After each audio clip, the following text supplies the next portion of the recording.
Okay, what are the PC hardware components? What is the computer? What are the computer components that we will discuss?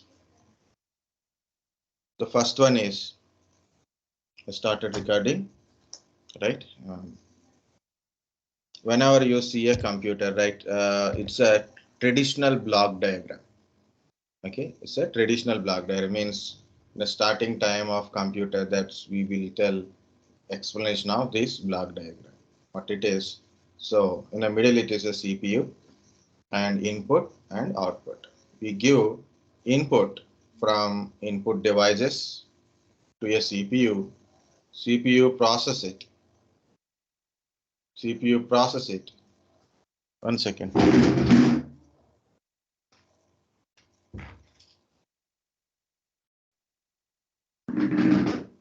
CPU process it and store in the memory if required, or it will retrieve from the memory as per the requirement, and once the process completed, it will display on the output devices. The input devices are basically like a keyboard. Output device is a monitor. Memories are a two type of memories, primary memory and secondary memory. CPU is a CPU, central processing unit only. But the block diagram will changes. So later on days, okay, not later on days, later in this topic only. But this is a standard block diagram. Okay, but I will tell the different components, how it will interact and all, we'll see. What is exactly CPU means, what is not a CPU means. Here it is, outside of your PC. So you have a cabinet like this. This is the cabinet. Inside this cabinet, we have a components like a motherboard, processor, RAM, hard disk, SMPS, this kind of stuff inside a cabinet. Okay, so this box we call it as a cabinet, not CPU. It is not a CPU, it is a cabinet. Inside a cabinet, we have a components. And external to this cabinet means we connect certain devices outside of this cabinet are keyboard, mouse, monitor. If you want, like you can connect a printer, scanners, speakers, mics, external hard disk, joysticks like a game controllers. You can able to connect it. Of course, there is certain outer computer part like a touchpads. You have a laptop with the touchpad is there for a mouse related one. Okay, touch screen. So you have a you can use a touch input to give it like a mouse pointer kind of stuff, right? Bluetooth devices, you can connect through Bluetooth to your computer. You can hear the through Bluetooth, right? You can control your system through Bluetooth. You can share the data through Bluetooth also there. Bluetooth devices, Bluetooth interfaces also there. Card readers, you can connect your SD cards, memory cards, kind of stuff. Important one is what is inside of this cabinet. That is very important. Guys, what are the main components are there in the computer is central processing unit, CPU, also called as a processor.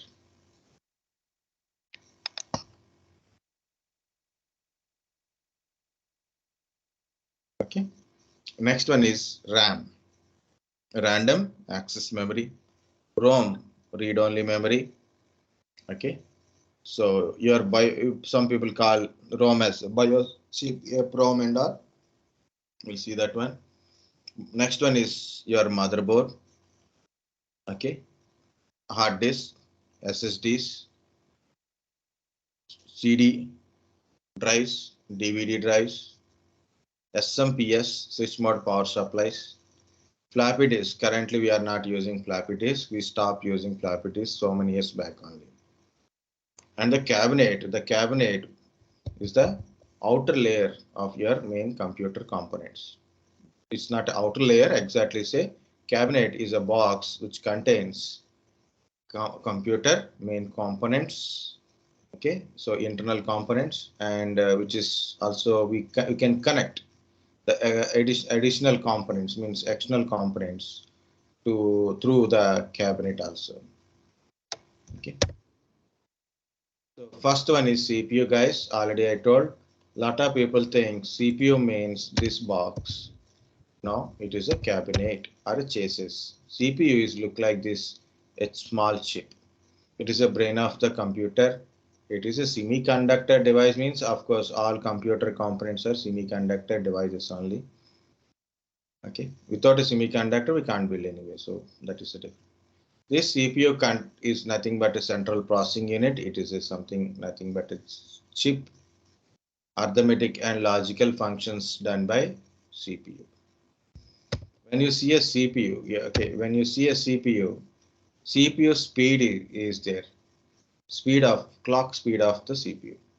Example 2.6 gigahertz, 3 gigahertz, 4 gigahertz, 2 gigahertz, 3.5 gigahertz processor speed is there. And the processor 32-bit processor is there, 64-bit processor is there. These are some specifications. FSB means processor to RAM communications, processor to RAM communication bus speed. That is FSB speed. Based on that only you can able to select which RAM is suitable. Cache memory. So every PC has built-in cache memory. Every CPU having a built-in cache memory. In that one, L1 cache memory, L2 cache memory, L3 cache memories. You can observe that how much cache memory of a processor. Okay, so when we are seeing a CPU details, then also we can get it right. Number of cores per processor, number of threads or a number of logical processor in the processor also we'll get it. Of course, nowadays you have to check the virtualization technologies enabled or not because most of the processor are 64-bit processor and we need a virtualization technology. It is my processor, it is i5-3230M model. You can put it in a Google, then you'll find details from the Intel website itself. 2.6 gigahertz processor, base speed is 2.60. Number of sockets are 1 means it is a single processor, but it is contain 2 cores and it is further divided into 4 parts. It means it's a 4 logical 2-core processor, 2 cores 4 logical, and virtualization enabled, yes, and L1 cache, L2 cache, L3 cache. L3 cache is 3 MB, L2 cache is 512 KB, L1 cache is 128 KB. Okay, so there is a lot of cache details are there. These are the information you can able to see from that one. Okay, so different in CPU manufacturers are there: Intel, AMD, via Motorola. But in a competition, we have a AMD, and Intel are a main competition. Intel manufactures a lot of processors and release, but AMD also same as Intel. As a compared to AMD processors are a little cheaper than Intel processor, but AMD are more suitable for a graphics related and less temperature places, like a not very hot places. AMD is not suitable in a very hot places because AMD heat is very high. And cost is compared to Intel, cost is very less, very suitable for a multimedia applications like a gaming kind of stuff is much suitable. And compared to Intel is a general purpose, regularly using, daily using purpose Intel processor. Intel general purpose Intel processor is there, regularly using and data processing related, so all purpose general purpose processor. So I have written something here, I will come back to that one. So I told processor is 32-bit processor or a 64-bit processor. You know, the first processor from Intel is 4004 processor. It's a 4-bit processor. Then they build a 8-bit processor, then 16-bit processor, then 32-bit processor, and 64-bit processor. What is the difference between these bit processors? 32-bit, 64-bit. In 32-bit processor, the instruction size is 32-bit. The instruction and the data size is 32-bit size. In 64-bit processor, the instruction set is 64-bit. Data is also 64-bit size. 32-bit processor x86 represented in 32-bit or x86, i386, i586 mean. So x86 actually represent not 32-bit, it is represent Intel. x86 represent Intel because of 8086 processor and the later versions. Okay, so to represent it's Intel processor, they represent x86 from Intel. Maximum processors are by sequence, it is like a 32-bit processor only. And AMD build a processor both 32-bit and 64, and from in earlier, not now exactly. Now means now is also there, but at the time of Intel 32-bit time, AMD start launching 64-bit AMD processors. So that's why to represent 64, people write AMD 64 means it's AMD 64-bit. To represent x86, it become Intel processor like this. This is also Intel processors. Okay, and also represent it is 32-bit. Become habituated. Not exactly what it is, what is that kind of stuff. Compulsory represent 32-bit, write in a 32-bit or write 64-bit for a 64-bit application, 64-bit operating system, 64 drivers, 64-bit hardware, write in a 64-bit or a 32-bit for a 32-bit type of systems. But some people write like this, x86 underscore 64 represent Intel 64. So, some people write a x64, some people write AMD 64.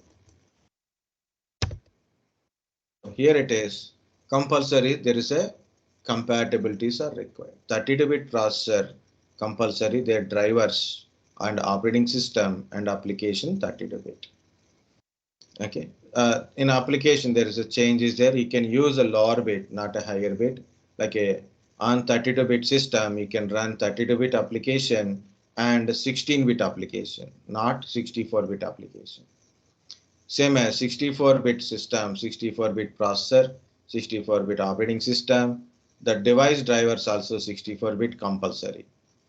And but coming to the applications, you can use 64-bit applications or 32-bit application, not 128-bit applications. Lower bit acceptable, higher bit not acceptable.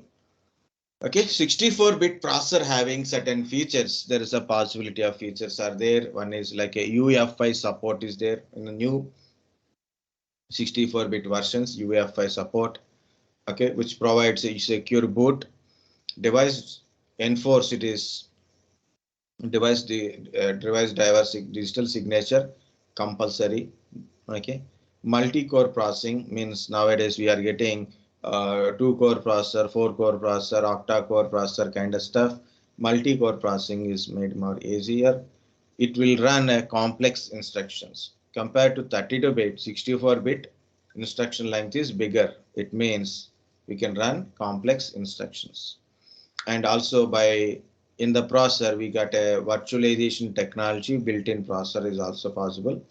Okay, so then we can run multiple virtual machines. It means you have one single physical machine. In the single physical machine, you can run multiple operating system with the different virtual machines. Okay, we can run multiple virtual machines with the different operating systems inside or different applications inside. We can able to run it. So virtualization technology is also possible. Guys, this is about your processor and 32-bit and 64-bit. Here it is, one point is there, guys. So on motherboard, there is a socket for a CPU. You will insert a CPU inside of that socket and lock the CPU. On CPU, we'll add a one heat sink. We'll put a heat sink on it. What is the use of this heat sink? Heatsink absorbs the heat from the processor. When processor running, the processor generates lot of heat. The processor is getting lot of heat. What is this heatsink will do? Heatsink absorb the heat from the processor, and the heatsink fan will take out that heat from the heatsink. Can you see there is a fan? So that is a bottom of that fan. You can see there is a white color kind of stuff, that is a heatsink. Under that one there is a CPU is there. Between your CPU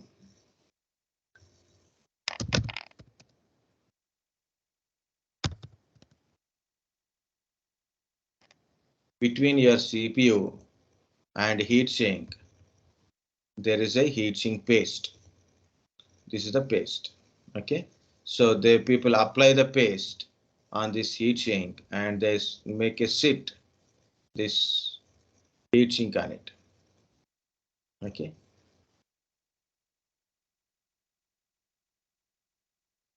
they put a heatsink on it like this. This is the heatsink. They put a heatsink on it. So what is the use of this heatsink paste? So whenever the processor is getting heated, it is easily absorbed to this heatsink through the heatsink paste. It's to create more contact between this processor and heatsink. More contact will be there. So heat will be easily absorbed to this heatsink. And heatsink absorb the heat and heatsink fan running. So obviously, okay, obviously heat will be go outside of your processor. Okay, so that is the main thing about your heatsink and heatsink fan. What if the fan is not running? What if the heatsink not sit properly? What if the heatsink? What if this heatsink paste is cleaned? Means you are not applied this heatsink one, or maybe you clean this heatsink paste and you assemble this heatsink kind of stuff. Okay, what is the thing will happen? So first possibility is your CPU getting heated.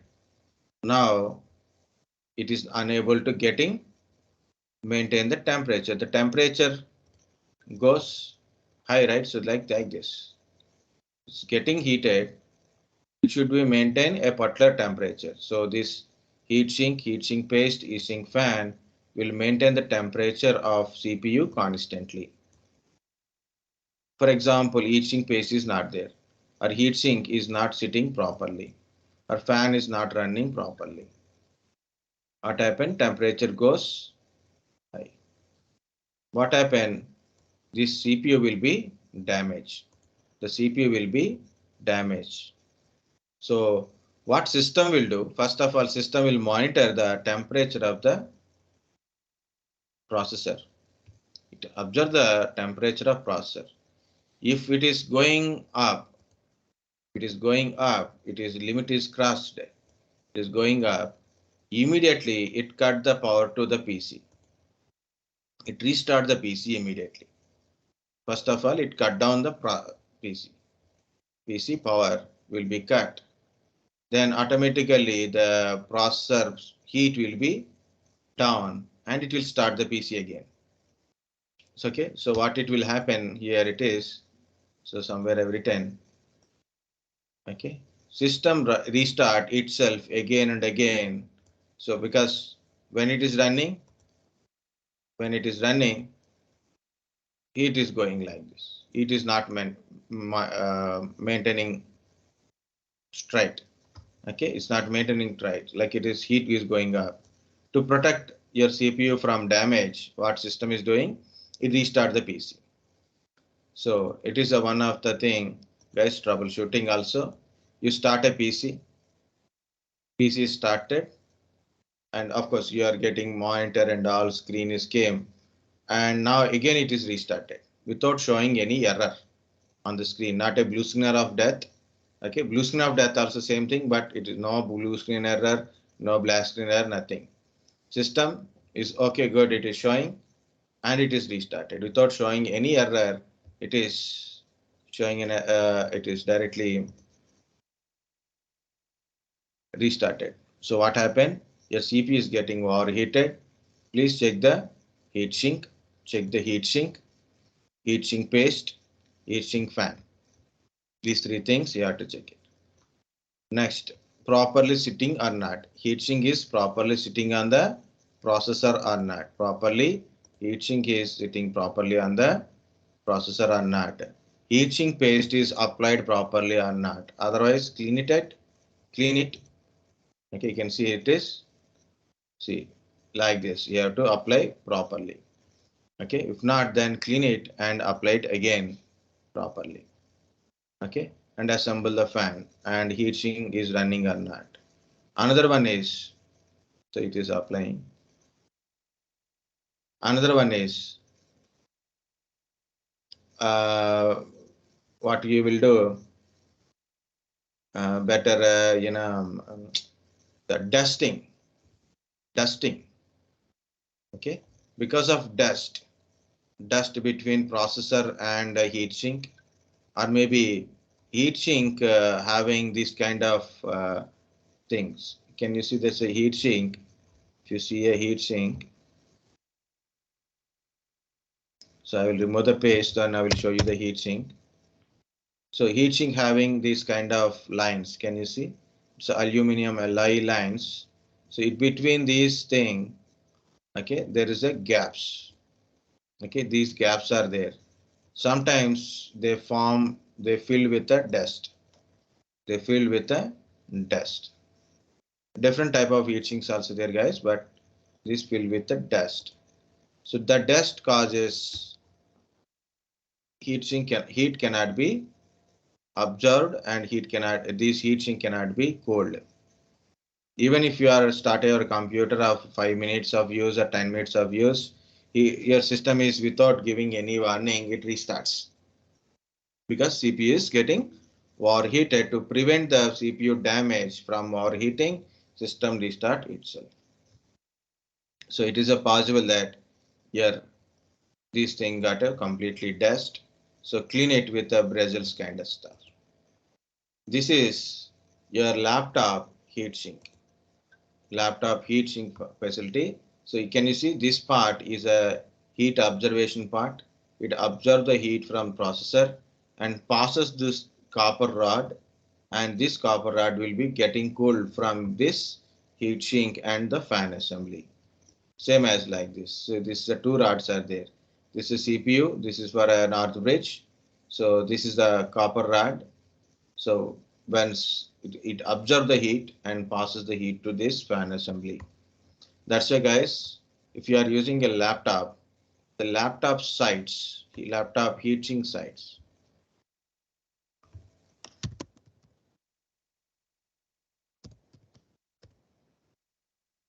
Okay, laptop these sides, so having these breathers. Do not block the laptop this breathing side. Next one is never put your laptop on your bed, on your thighs, like on your laps.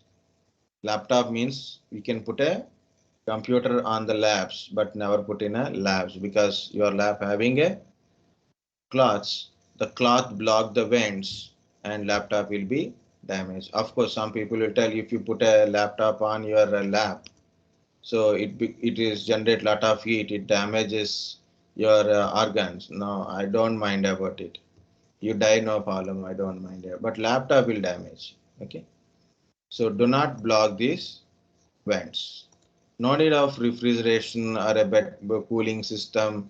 Separate air blow not required, guys. Give the proper space. Put it on a neat clean table. Put it on a neat clean table. Not on a papers, not on a cloth, not on the bed. Okay. So do not close it. And don't put anything in the sides, left side, right side, back side.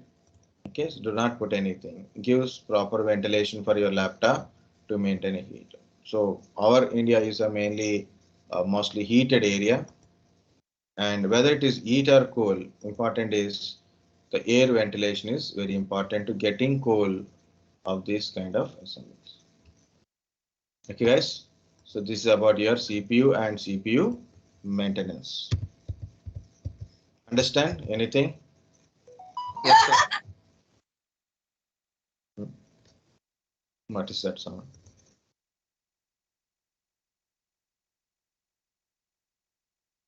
Okay. I'm continue. So this part also again. What are the primary memories? RAM and ROM. What is the secondary memory? Hard disk, CD-ROM, DVD, SSD. These are all secondary memories. Primary memories are RAM and ROM, random access memory, ROM, read-only memory. Random access memory means RAM is a volatile memory, ROM is a non-volatile memory. Volatile memory means if power is off, means you shut down your computer or your power is off, the data will be lost. The volatile memory means power is gone, automatically data will be lost or shut down or a power off. In that state, data is lost. Read-only memory. Read-only memory means you power off your system or maybe power is off, turn off. Okay, no violence, still data will be available in the device. Data will be available in the device. That is called a non-volatile memory. RAM is can be changeable, means in your computer RAMs, in a computer, the RAM can be removable. Anytime we can remove the RAM, we can insert the RAM, we can replace the RAM, we can increase the size of the RAM, we can decrease the size of the RAM. Okay, that is possible. In a ROM, it is a fixed chip. Okay, on motherboard. It is fixed chip on a motherboard. We cannot change like that, like a RAM. We cannot change this ROM. RAM is a temporary memory. RAM contains temporary memory. It load the data and it fetch the data and give the data to your processor and get the data from processor and give it to IO devices. ROM is not like that. It is a fixed memory, fixed data. Okay. That is the RAM and ROM differences, guys. In a RAM, so RAM is a primary memory and it is a main memory. RAM is also called as a main memory. It is a volatile memory, so it stores data temporarily. Okay, it stores data or instructions temporarily. RAM is two types, SRAM and DRAM, static RAM and dynamic RAM. SRAM is a build based on pure form of transistors. So then SRAM used as a cache memory which is built inside a CPU. Okay, SRAM is a CPU inside. So yeah, SRAM we are not using because of costly, but it is very faster than DRAM. We use a SRAM as a cache memory which is built inside your CPU. Dynamic RAM, so DRAM is a having a auto refreshment mechanism, of course, but it is DRAM is further developed into SDRAM. DRAM is further developed into SDRAM, and DRAM different type of DRAMs are came, ECC RAM, EDO RAM, VRAM kind of stuff.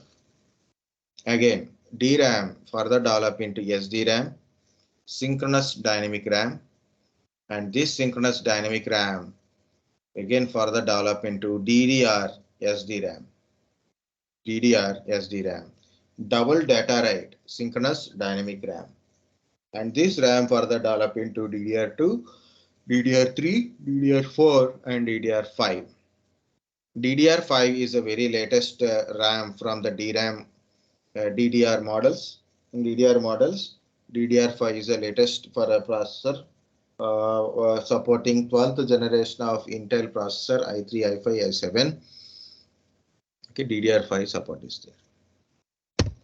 Again, when you check the RAM is always we talk about a RAM is RAM size. Is it a MB RAM? Like nowadays we are not using MB RAMs. MB RAMs means 128 MB RAM, 64 MB RAM, 256 MB RAM, 512 MB RAM. That is we are not talking.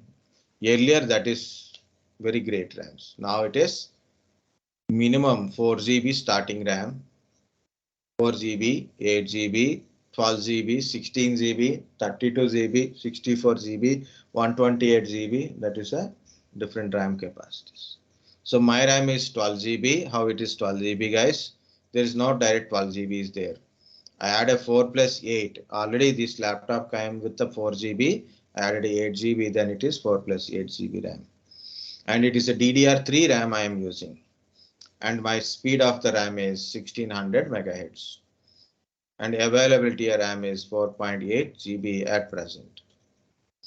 Okay, so each RAM having a specifications like a speed of the RAM, size of the RAM, voltage levels.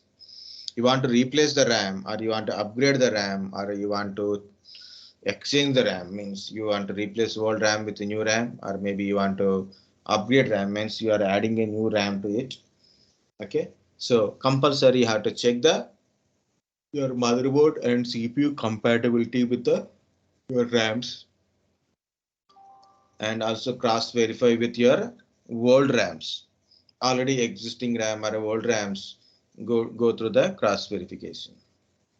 They are matching or not. So that is the easiest way is, for example, my laptop, I have a 4 GB RAM, I want to upgrade. So I take my laptop and I showed my old RAM. Okay, first of all, I showed my old RAM picture. So this is a RAM I have. So I want a 8 GB RAM with this compatibilities. Okay, then anyway, I have a laptop with me. So then he guys went to that one. He installed a new RAM.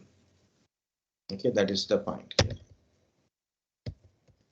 RAM having a different packages, guys. DIP packages, SIM package, DIM package, DIM package, SODIM packages. Okay, but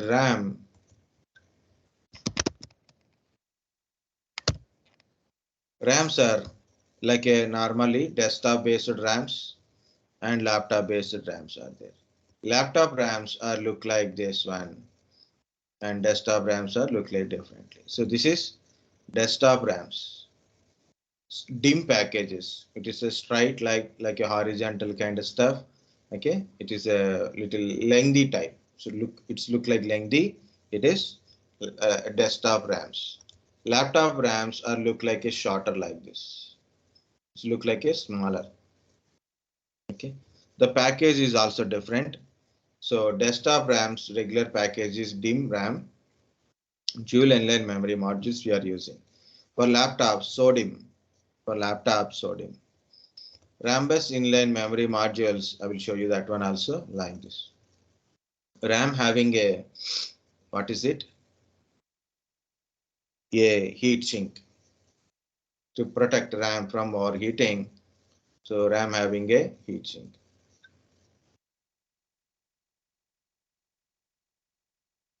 RIM packages. RD RAM type. Okay, RAM bus dynamic RAM kind of stuff. Whatever it is, guys, SODIM packages for laptop RAMs or mini PCs RAMs, and DIM packages we use for a desktop RAMs. What is the difference between one RAM to another RAM? Of course, there is a lot of differences are there. One of the differences is their pin configuration. RAM pin configuration. Number of pins on the RAM is also different from one RAM to another RAM, and notch difference is there. The connecting notch, like a motherboard is compatible with a particular DDR3 RAM. You want to put a DDR4 RAM, you can't put it. In place of DDR3, you can't put a DDR4. In place of DDR4, you can't put a DDR3 or DDR5 also. Okay, so one RAM, every RAM is a unique from other RAM models based on the pin numbers and notch. Of course, I told about static RAM. Static RAMs are nothing but a cache memories. Okay, this is the original diagram of how computer works, guys. These are I/O devices, means your hard disk, storage, your monitors, printers, keyboards, audio devices, audio output devices, audio input devices. Whatever the device it is connected to a I/O controller. Of course, on motherboard only, it is I/O controller. I/O controller will understand which device, what is the device, whether which device I have to give the information, which device is giving this information or a command or a data kind of stuff. IO controller understands. IO controller give the data to RAM. IO controller give the data to the RAM. RAM give the information to CPU. CPU process the information, process the instructions and data and give the output on the RAM. RAM give it to IO controller. IO controller give it to the particular device. Okay, so which device it is has to show like that. Okay, in generally, the communication between CPU and RAM is controlled by North Bridge chip. There is a chip on your motherboard. So North Bridge chip will be take care of the communication between CPU and RAM and IO controllers. The South Bridge will take care of the communication. Okay.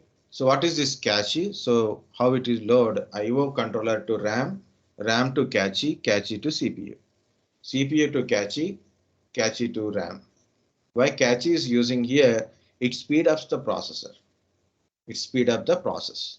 Exactly say it speed up the process because it loads and can able to give the faster delivering instructions data to the CPU is much faster from cache by using cache. So when you are purchasing a laptop or a computer, anything processor, when you're choosing, check the cache memory. Okay, more cache, more better. Okay, guys, Sir, up to here RAM. Yeah, tell me. how we check cache memory in a computer, sir? One second. Hello.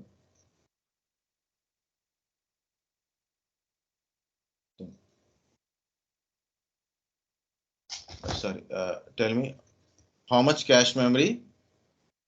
How we check the cache memory of the computer? If I want to purchase a computer, then how? This is my cache memory from already installed cache memory. Second one is when you are purchasing, for example, want to buy a laptop or a processor. It is not forcible kind of stuff, but better to check the cache memory before you buy. Okay, it's a fixed one. You cannot change like additional cache memory and all. So I want to buy a laptop. So you can see which processor, 12th generation, something it is showing.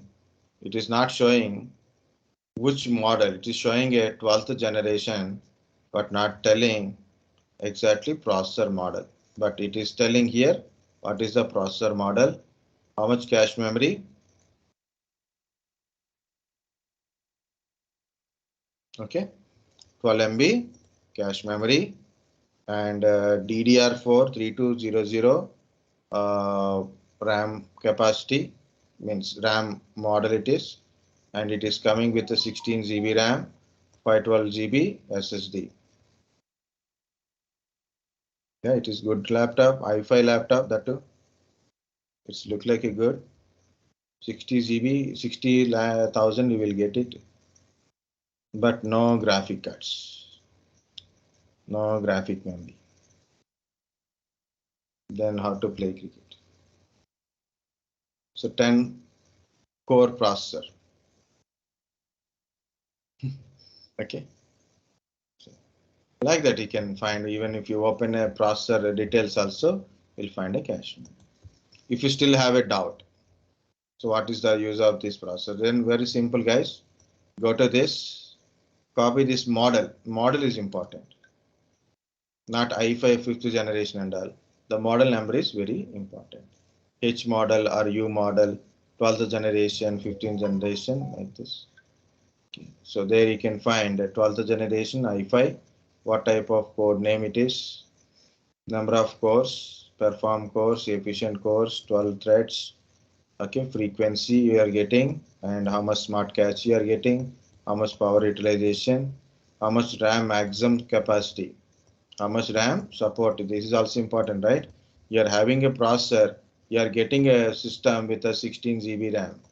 This is of course you are getting 16 GB RAM, but how much we can able to expand and what are the supporting kind of stuff. the supporting model of RAMs based on your motherboard also important here. Okay, so this is the existing RAMs. You can see DDR 3230 model it is using, means if you want to upgrade also you have to purchase this model only to add additional model. Okay, it contains Iris Xe graphics eligible kind of stuff. DirectX support, But sir, you told that Intel this virtualization. Yeah, tell me. you told that the this computer has not any Intel graphic card. So, but this showing that it is a Iris Internal, graphic card. yeah, very good, very good, very good. So Intel Xe, Iris Xe kind of stuff you are asking, right? Sometimes it is showing UHD. Okay, now we are getting this Xe, Iris Xe. Okay, so what is this and all? Guys, every CPU having a, a small graphic memory, means video memory is there. Every CPU having a small video memory is there. Because of this CPU video memory, we can get a display on the screen. You have a graphic card, dedicated separate graphic card, then all graphic processing through this graphic card to monitor is there. Means the graphic card is a dedicated graphic card will give you more graphic acceleration, like you are playing a game or you watching a video or you are doing some multimedia related task. So that kind of process is done by this graphic card, dedicated graphic card, then it will give that kind of things you can able to see on the screen. So more better visual kind of stuff, faster graphical processing is there because we are separated from CPU to graphic card here. Then what is this kind of stuff? Like even though you take a AMD processor having a some internal memory, so that is AMD laptops are there. This is i5, i7, i7, i7, AMD somewhere. Yeah, it is a AMD Ryzen. So Ryzen 5 this one. Okay, so can you see AMD Radeon graphics? AMD Radeon graphics. So no dedicated graphic card, that is Radeon graphics. What is this? As I said, CPU contains a small video memory to get a display. But if this small is not enough, we are using a graphic card for getting more graphic memory. And what is this? Same first example only. You have a CPU. This CPU built inside a graphic memory. Okay, built inside internal graphic processing related graphic memory, graphic processing built inside the CPU. CPU, this is graphical processing unit, GPU, CPU, GPU, dedicated graphic card is GPU, CPU, and this kind of stuff some people call as APU. It's a combination of GPU plus CPU kind of stuff.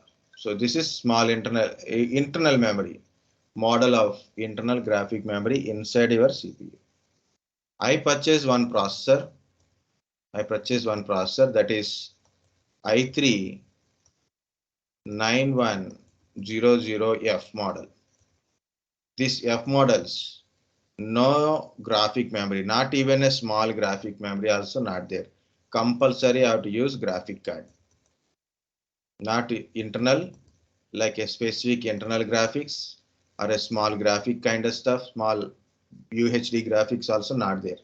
I have to use compulsory graphic card for my desktop. Okay, Sir, you that is another. you oh sorry for interruption, sir. Yeah, tell me. Sir, you told that the F model has no any internal or dedicated graphic card, so they have no play any videos or games in this computer. No, you can't see anything. You don't have any additional graphic card. and no internal graphics. You can't see anything on the screen. Okay. Okay. So in this processor specifically, the F models, you can try 9100 F model or a 100 new processor is there, 10005 F model. These F models does not have internal graphic memory inside your CPU, no graphic memory, not even a Well, small or not even a specific memory, not a basic okay. memory also not there. Compulsory Okay. use graphic card. Okay. Means we not play any games or any YouTube videos on this laptop. You can't see anything, no display. Okay. Okay, with this processor, no display. You Sir, then compulsory what use is the the graphic use card. of this? No graphic card, nothing you can see. Yeah, tell me. Sir, what is the use of this then? Cheaper. Okay. Ninth generation, What? that time, ninth generation i3 processor is around a 10,000. I don't know that one, but I seen more than 10,000 it is, 11,000, 12,000 kind of stuff. And I seen a processor called a 100F model, 9100F model. It is around a 6,500 or 7,000. Yeah, see, this is 7,000. I am getting a processor. I purchased it. Later, I realized I assembled everything. Nothing on the screen. Nothing on the screen. So what happened? Okay, I went to the reviews. I will show you that one मेरा iPhone भी आ गया. Oh, sorry. like this. Okay, this dedicated. This is the ninth generation processor. Now it is a they put a cost on it. See, 1010F model 7,500. If we go to other models, cost is there. This is the old generation, but you can go to the any new generation models, not F models, any other than okay, ninth or 10th or generation, go to H model, U model kind of stuff. Your cost is 10,000, 11,000. But you go to F model, 6,000, 7,000. Okay, so once I purchased this one, I didn't get any display. I thought something I done mistake. I want to return everything because I don't know where is the mistake. Then I read the these specifications, these comments and all. Someone written we need a graphic card. Initially I read it, but I don't understand. Even I didn't understand what it is earlier. So I said it's a discrete graphic card is required. So I didn't get it. So then I done one day complete research. Then I understand graphic card is required. Then I will order another graphic card. MS 2 GB graphic card. So I got a display on the screen. Okay. So you want to get a display, compulsory need. There is at least basic display memory must be there inside your processor. Okay, what is the use? It's cheaper, cost is less. Okay, so where are we in this one, right? Yeah, from ROM, you have to discuss, guys. So ROM BIOS settings. Tomorrow I will discuss ROM BIOS settings, CPU, memory, and all. And also I will tell boot processing. Okay. So I have a meeting now. So this is also blinking like this. Okay. So that's it for today. Anything, guys? Any